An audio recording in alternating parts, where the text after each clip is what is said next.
Hola, ¿qué tal a todos? Bienvenidos en este canal Yo Rockeando por el Mundo. Los saludo, yo soy Alejandro Granados y pues en esta ocasión les traigo un músico que fue arreglista, sax alto, sax tenor y además director musical, director de orquesta. Estoy hablando de Oliver Nelson. Oliver Nelson tal vez no sea una de las figuras como eh, más comerciales del jazz, como Thelonious Monk, como John Coltrane, como Charlie Parker, Dixie Gillespie, Miles Davis, Dave Brubeck. Pero sin embargo, creo que vale la pena hacer un reconocimiento de él. Recuerden que pues en este canal no nada más, bueno, es como sacar a los grandes maestros y grandes leyendas del jazz, sino también rescatar como del olvido a buenos músicos de jazz y buenos discos que vale la pena rescatarlos y escucharlos.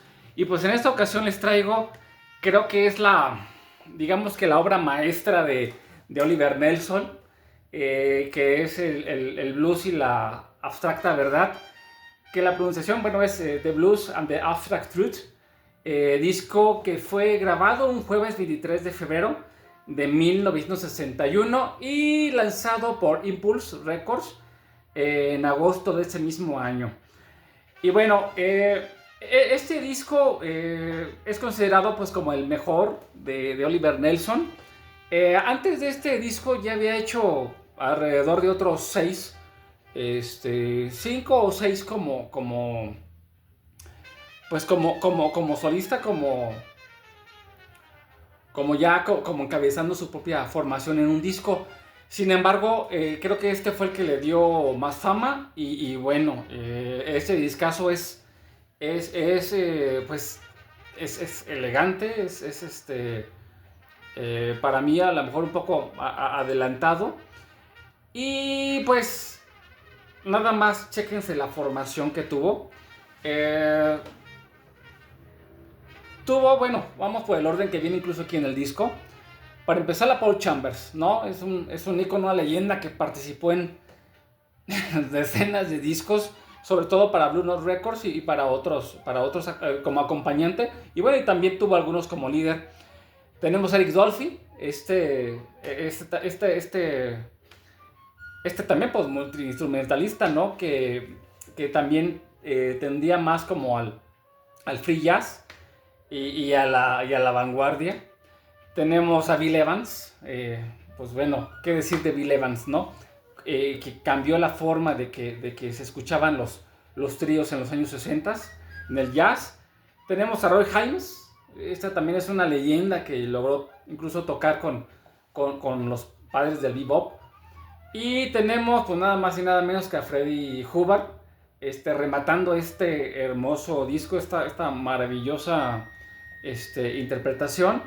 Y bueno, pues Oliver Nelson, después de este disco, hizo, creo que en 1961, para mí fue cuando Oliver Nelson pues tuvo como ese mayor punto de su carrera, porque bueno, después de hizo el disco, se llama Stripe Ahead. Vamos a ver, más para... bueno, hizo Stripe Ahead junto con Eric Dolphy también. Y aquí tengo...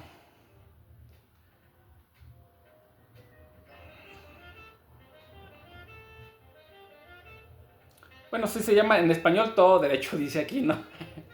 Pero es Strikes Ahead.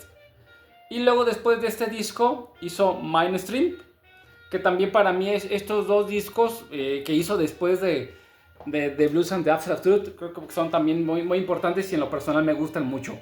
Bueno, este disco, bueno, se compone de 6 canciones y bueno, voy a tomar un poquito la funda del disco. De hecho, bueno, es Impulse Records. La verdad como que siempre el diseño de Impulse me ha gustado mucho. Y detrás de la funda principal, pues tiene una foto de Oliver Nelson con Eric Dolphy y también Freddie Hubbard, ¿no? Y pues aquí las canciones que tienen. En la parte posterior pues tiene las líneas de notas, incluso que fueron escritas por el mismo Oliver Nelson. Explica de una manera prácticamente musical cómo es que hizo cada una de las canciones, los compases, los arreglos, habla de notas musicales y bueno, habla de cuestiones más técnicas musicalmente hablando. Y bueno, explica un poco, por ejemplo, Stolen Moments, que es la canción que abre el disco. Y que bueno, esta canción se volvió totalmente un estándar de jazz. Fue versionada, pues, por lo que estuve leyendo, incluso por más de 20 artistas importantes. Entre ellos, bueno, los que me llamó la atención mucho fue por J.J. Johnson, Ahmad Jamal, que de hecho esa versión de Ahmad Jamal es una también de las que me gusta mucho, de Stolen Moments. Chick Corea creo que tiene una versión. Y la que más me sorprendió fue una que escuché, la acabo de escuchar, con Frank Zappa. Ya ven, ese gran Zappa que, bueno, se negaba a él a que lo encasillaran, ¿no? En algún cierto tipo de música, pero pues su música rodeaba entre el rock progresivo, como el jazz, pero bueno, él se negaba, ¿no? Él hacía música. Y bueno, Stolen Moments creo que es una de las piezas más importantes y la pieza que abre el disco, total fórmula, una total obra maestra, totalmente. Y de hecho, quien en esta canción, la verdad, quien se roba aquí y gran parte del disco es Freddie Hubbard en la trompeta. Es una de sus interpretaciones más magistrales.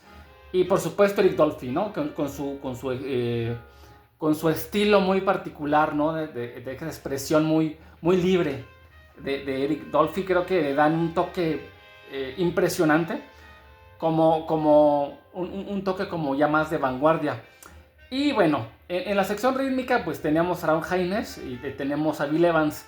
Recordar que Bill Evans y Paul Chambers un año y medio antes habían participado en la famosa sesión de grabación de Kind of Blue de Miles Davis. Y bueno, de entrada tener a Bill Evans era una cuestión totalmente hermosa y ustedes escuchen el disco van a encontrar su fantástica interpretación del piano. Y en conjunto pues se vuelve esto totalmente una obra maestra del jazz.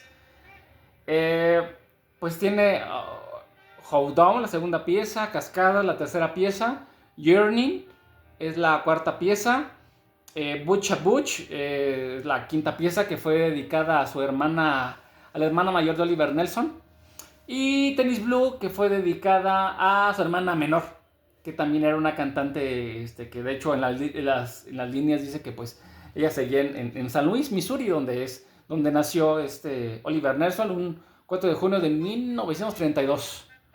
Y bueno, algo importante y que me llamó mucho la atención de las líneas las líneas de nota que hace Oliver Nelson, es que, bueno, dice que cuando él llegó a Nueva York en marzo del 59, después de haber acabado sus estudios de música, llegó pensando que tenía un estilo propio, pero pues cuando vio todo el mundo de músicos en Nueva York, pues es que recordar que Nueva York era el hervidero, era la cumbre del jazz. Al menos la cumbre de ese lado de Estados Unidos. Y pues es que empezó a cuestionarse, ¿no? Y como dice aquí las líneas, que como una introspección para descubrirse a sí mismo. Incluso él acepta, dice, la influencia de John Coltrane en lo que había estado haciendo John Coltrane. Y fíjense, hasta ese momento, estamos hablando del 61, ya lo consideraban pues como una influencia, como alguien que había estado haciendo cosas diferentes. Y eso que todavía no John Coltrane pues no sacaba los demás discos, no más como A Love Supreme, ¿no? Que fue hasta el 64, o otros discos que fueron de esa época, y eso que todavía no, y ya lo consideraban. De hecho también menciona a Sonny Rollins entre sus líneas como la influencia que lo marcó a él. Y bueno, decía que pues estaba que él estaba abierto hacia el aprendizaje, ¿no? Hacia explorar nuevos horizontes en el jazz, y dice que este disco era lo que él quería hacer en un futuro en sus próximas grabaciones. Y bueno, creo que este disco no debe de faltar o escucharlo en cualquier coleccionista de jazz. Y bueno, de hecho, esta versión que yo tengo de el blues y la abstracta verdad es la segunda portada. De hecho, no es la portada original. La portada original es una pintura como abstracta. Pero bueno, por ejemplo, incluso cuando yo compré este disco, la verdad me gusta más esta portada. E incluso se ve a Oliver Nelson, ¿no? Con sus manos aquí.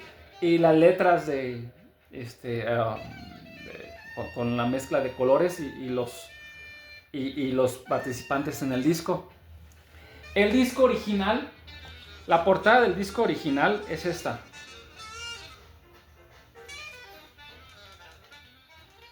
No sé si se alcance a ver. Es esta. La portada del disco original, que salió en el momento en que el disco fue publicado en 1961. Y bueno, pues les recomiendo este disco ampliamente. Creo que Oliver Nelson, pues todas las críticas dicen que pues esta es como fue su culmen, fue su disco más famoso. Pero les digo, o sea, antes de este disco tiene otros que vale la pena ser escuchados. Y los que yo les comentaba, en este caso el disco Mind Steam, que de hecho también es uno de mis favoritos. Y todos fueron hechos en 1961. Ya después de este Mind Steam, empezó a hacer muchos discos con orquesta. En lo personal a mí me gusta la orquesta, pero me gusta más como los ensambles de jazz más cortos, más pequeños, que expresen como esa situación más como personal, más íntima, más introspectiva. Y bueno, no quiere decir que los otros no lo den, pero a mí me gustan más los combos de jazz más pequeños. Y a partir de aquí, Oliver Nelson hizo, pues casi la mayoría de sus discos fueron en orquesta.